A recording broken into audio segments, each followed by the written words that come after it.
the last 40 years. And today I have my special guest.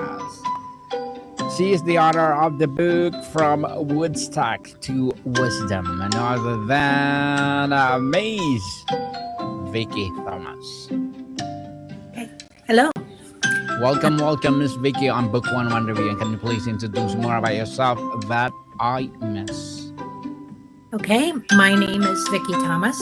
I am an author, a speaker, the Chief Purpose Officer at My Future Purpose. And I wrote this book because I am one of the first boomers to turn 80. I turned 80 in January. We were the largest generation, the darlings of Madison Avenue. The politicians courted our vote, and magazines wrote numerous stories about the baby boom generation. Mm.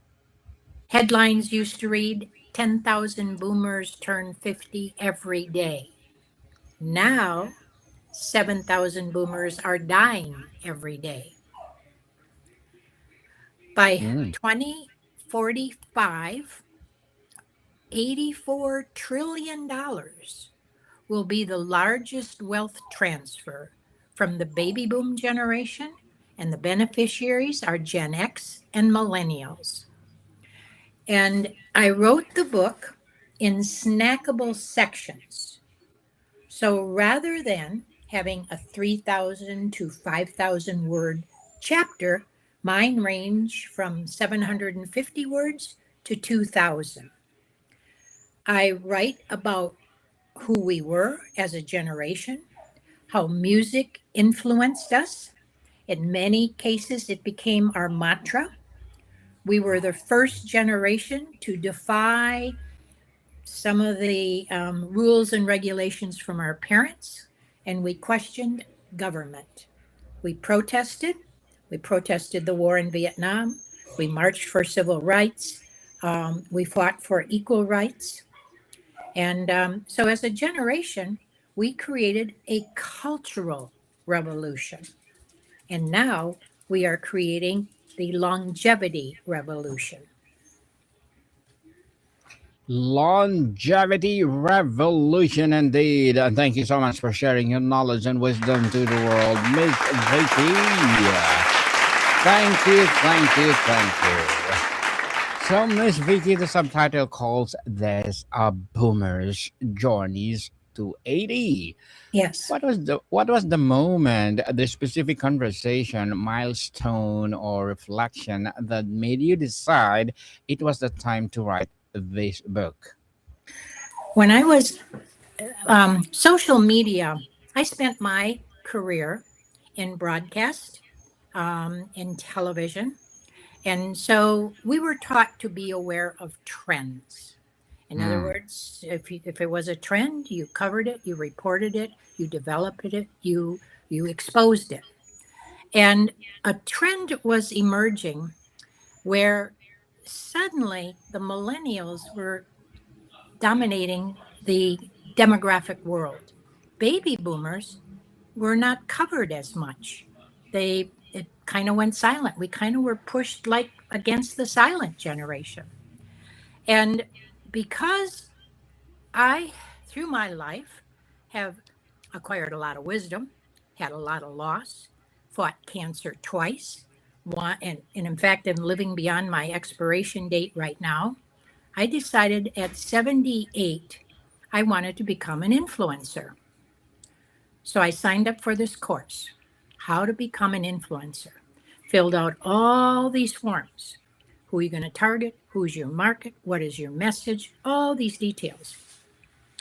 And then it kind of asked some information about you. How old are you?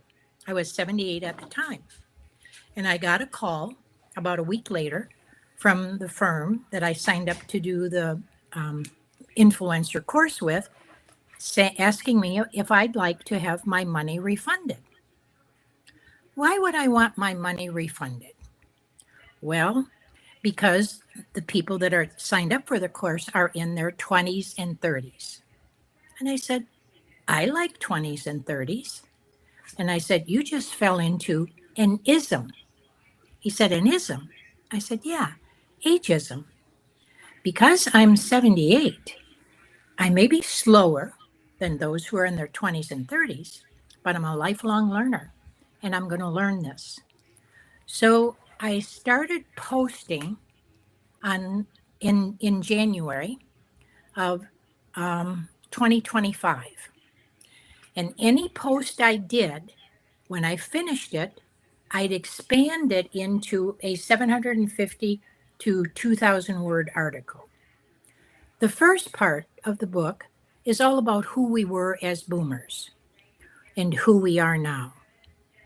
There are 40 sections in the book, and I wrote them purposely short because over less than 50% of people actually read a book in the last year. So I figure I'd keep things short. At the end of each chapter, I pose 3 questions. So each chapter asks people to think about. Some of my chapters include how many jean sizes are in your closet? Are marketers out to get us? Or are we losing our grip? How opening bottle caps and potato chip bags and clamshells is very difficult. And I gave advice about devices that you can use that make opening packages a lot simpler.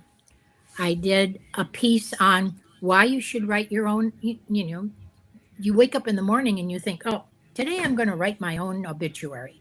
You don't think of doing that. But I do a whole section on why you should write your own obituary with a touch of humor. Warren Buffett, the well known financier, advised people to write their own obituary when you're young so that you can live up to what you wrote and what you aspire to be.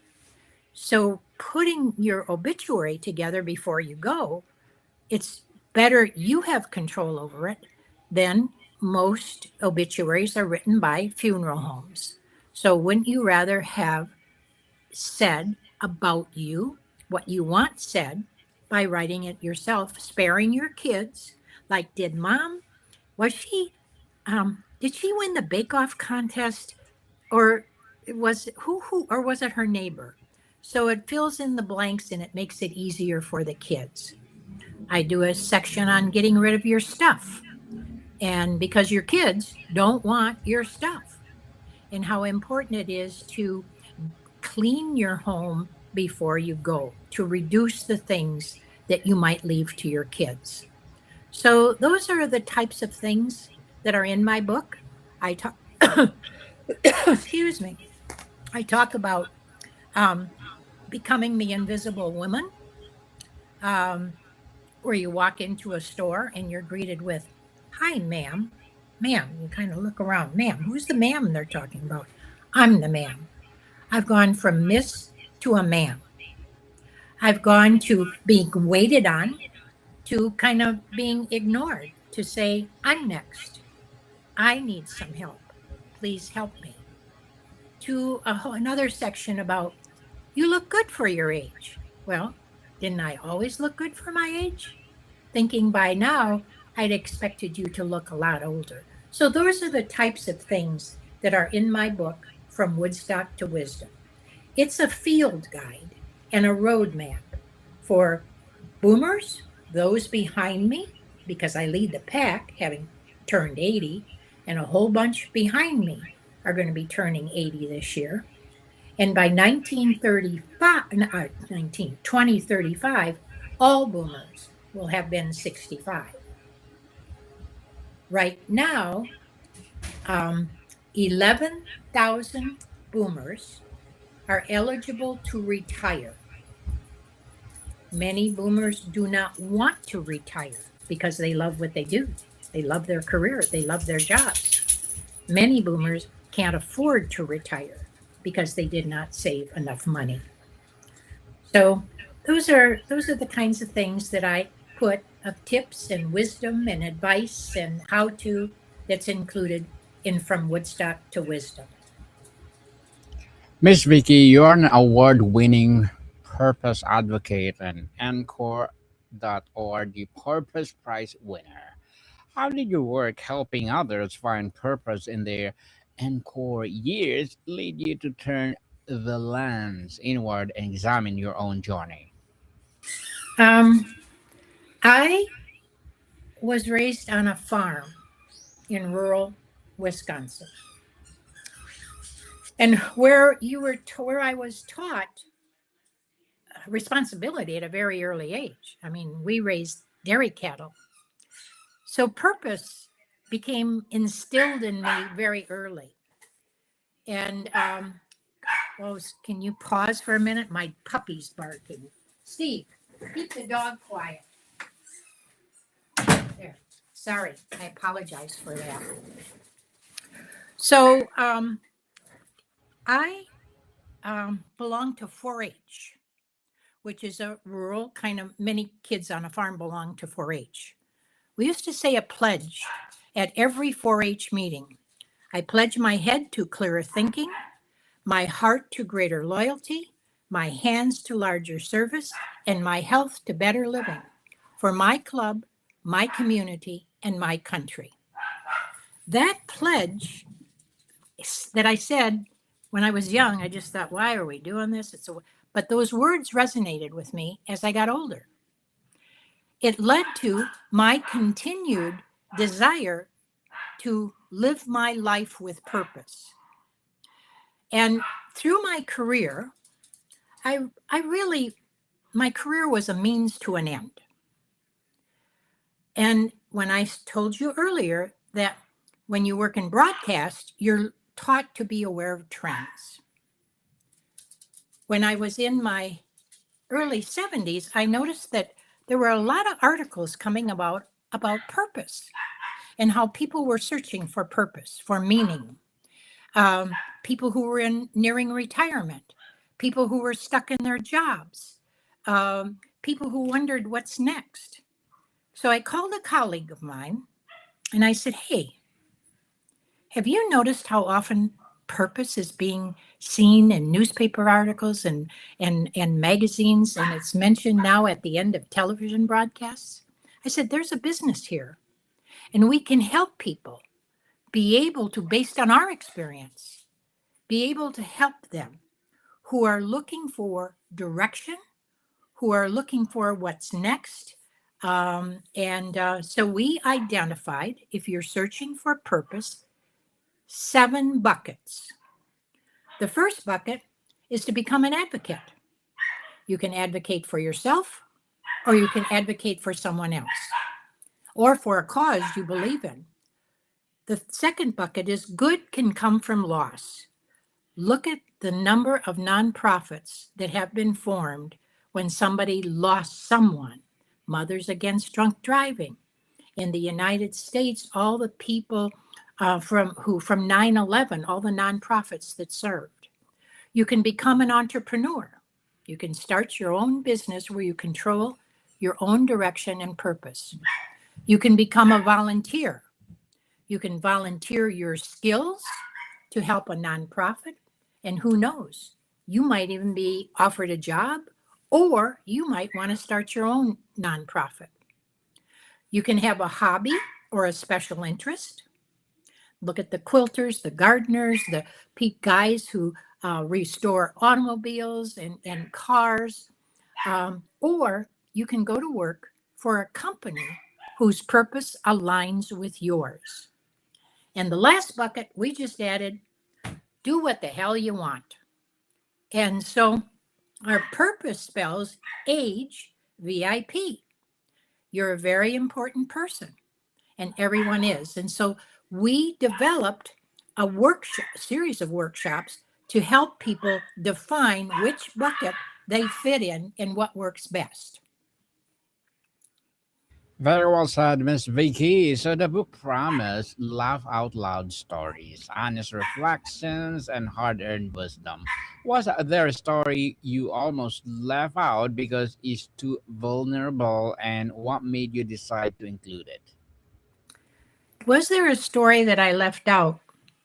There are a lot of, as I've written these in little snackable sections, I now think of all the things that I wish I would have included. And it may come out in a revised and updated edition, such as I write a book about From Woodstock to Wisdom.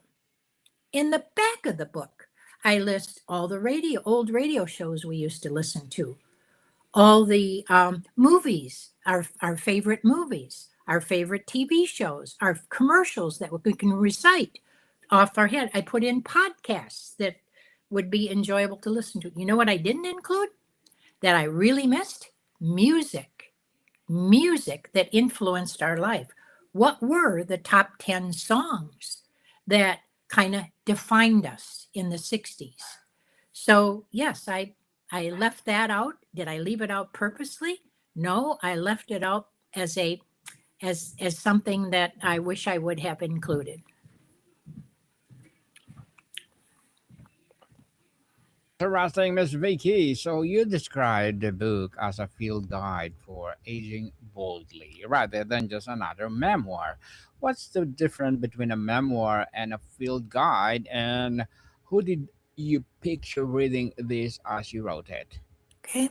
I pictured, first of all, it is sort of a memoir because there are a lot of sections about me. But in that, there are also laughable lessons.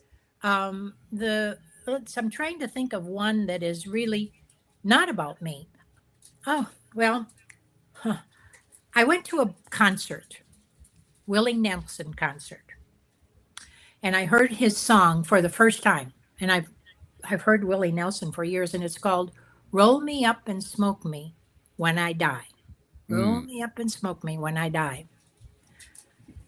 I drove home from that concert, and I thought, what what it would be my playlist for my celebration of life. mm, And there are a lot of things that I think of that I kind of wish I would have included. Did I omit things? When I was writing it, I just was on a roll. Once I hit the send button on the manuscript, I go and I read through my manuscript, I realized some of the things that I missed that I wished I had included. mm.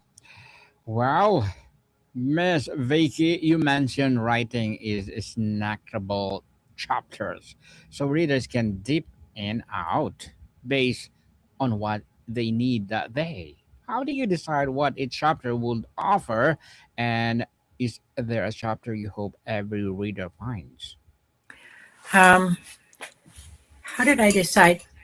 I wrote things that I thought were funny about us as we age that would make people laugh. For example, the first of the year, all the TV, all the ads are telling you to join a gym and lose weight. Mm-hmm. And so I wrote a chapter about how many jean sizes are in your closet and what you should do as you save those jean sizes and how you should try them on from the small ones to the mediums to the comfortable ones that were once your fat jeans. I wrote a serious chapter about planning your celebration of life and why you should do that, because if you don't, then how would people know what your wishes are if you don't share it and you don't plan it in advance? And that information should be included in your important papers and should be made known by your kids or whoever is going to be the executor of your estate. But I really didn't write anything. I wrote a chapter a week of something that came to mind that I thought was funny or a trend that I thought was evolving as a result of us as a baby boom generation turning 80. And who's my target audience? Who would be the likely readers for my book? Baby boomers, those who are behind me, those who are my age, those who are older, and in the silent generation to which I give a virtual hug, And millennials who and Gen X, whose parents, it helps them understand their parents a little more and what they lived through. And it's a great gift for millennials and Gen Xers to give to their parents for Christmas or Mother's Day or Father's Day. So that's my target audience: baby boomers, millennials. Um, is it men, women? It's since I wrote it, it's primarily focused for women, but there's a lot of lessons for men to learn in reading it as well. Your generations went from don't trust anyone over 30s to redefining what means to live vibrantly past Yes, 70, right? So, when did yes. you personally realize that you had become the very thing you once distrusted? And what is as terrible as you'd imagine? Um, I feel that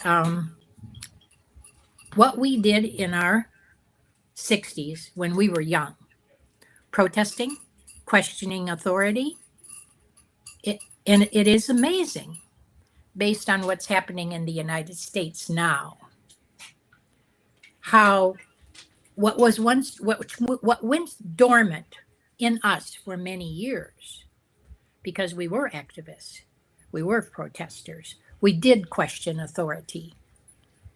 Now, fast forward to 80 and what's happening, we now need to speak our voices, express our concerns so that we can protect and preserve for the future generations what we fought so hard to defend: freedom of speech, freedom of press, freedom of religion, freedom to assemble without question.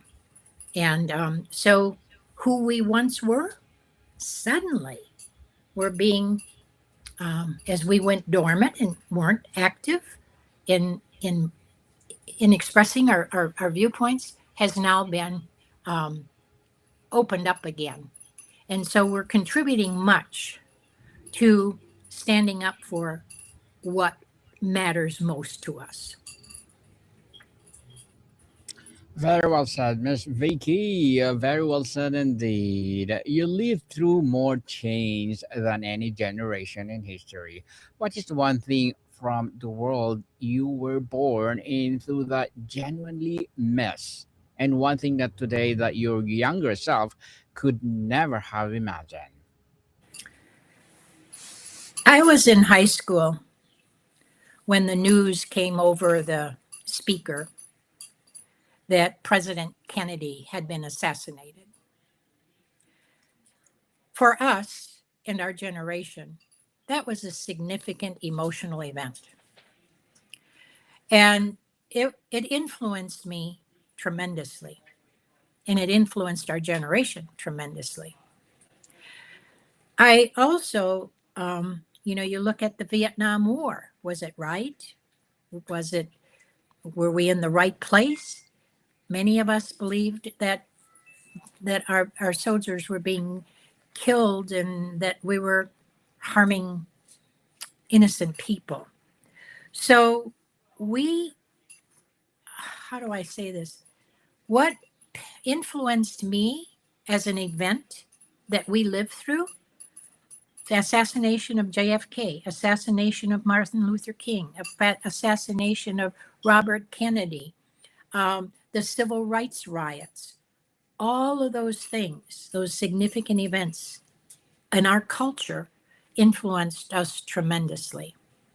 And we grew up in a time that was, we viewed as peaceful, sort of, but underneath, there was a lot brewing that has erupted tremendously to where we are now as a society, as a country, as a democracy, as a nation.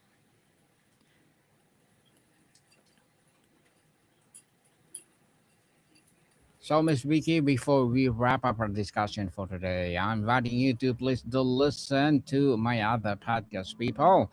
My other podcast, because my abstract essay is already in sixth season, abstract poetry in third season, and of course my book 101 review and sixth season too, comedy 101 in its fourth season, and food 101 in sixth season as well. Geography 101, love letters, movie 101 review, music 101 are in fifth season, science 101, sex 101 in its fourth season, and my baby podcast trivia 101, motivation 101, spiritual awakening 101, Entrepreneurship 101, Law 101, Mental Health 101, and the new additional Coaching 101 and Bible Verses 101 are my baby podcasts. So please listen to them wherever you listen your podcast. So, Miss Vicky, tell us, you're about staying relevant, curious, and connected in a world of smartphones, social media, and AI. What is one piece of technology you initially resisted, but now it can imagine living without? AI. I cannot imagine living without AI. There are sections in the back of my book, a list of all the old movies, all the old TV shows, all the old TV commercials. I could not have I would have spent hours in a library to try to list them and research them. I went Mm, to ChatGPT and I asked them, give me all the inventions that occurred from 1946 when I was born to where we are now. Give me all of the top movies. I could not have done that. So I am now a user, a believer. I use AI. In fact, I credit it in my book that it did help me do this research that I otherwise would have had to hire somebody to research and find for me. So I find AI very helpful. And I encourage all baby boomers, all of those who are skeptical, to stay current with technology because it is changing our world so fast. And if we don't adapt and we don't learn, we're going to be left behind. And certainly. yep. So I view social media as there are the natives, and that's the young people who are so familiar and so comfortable with social media. And then there are the adapters, those of us who are part of joining the social media and learning it and to become at least knowledgeable. Knowledgeable, that's definitely. You asked big question about community and responsibility in the latter chapter of life. What have you discovered about community at 80 that you did not understand at 40? When I was standing on a train platform going to work every day, Mm, um, I never knew my community. Now I volunteer in my community. We have a wonderful place that's a farm where we do pancake breakfast. I volunteer to help for those events. I volunteer to help veterans organizations. So to me, baby boomers were peace, love, and community. Community to me now at 80 is very, very important to be involved in my community, to understand what's happening with our budget, with our town budget, to understand what our kids are learning in school. So to me, community now is a very important part, and it has enriched my life connecting with mm. my community. Very well said, Miss Vicky. So, can you please invite our listeners to support From Woodstock to Wisdom, a Boomer's Journeys to 80? Yes, I encourage everyone to read it. I have put in there, like, how do you contact me after you've read it? And it is available on our website, myfuturepurpose.com, or on Amazon, Barnes and Noble, or wherever books are sold.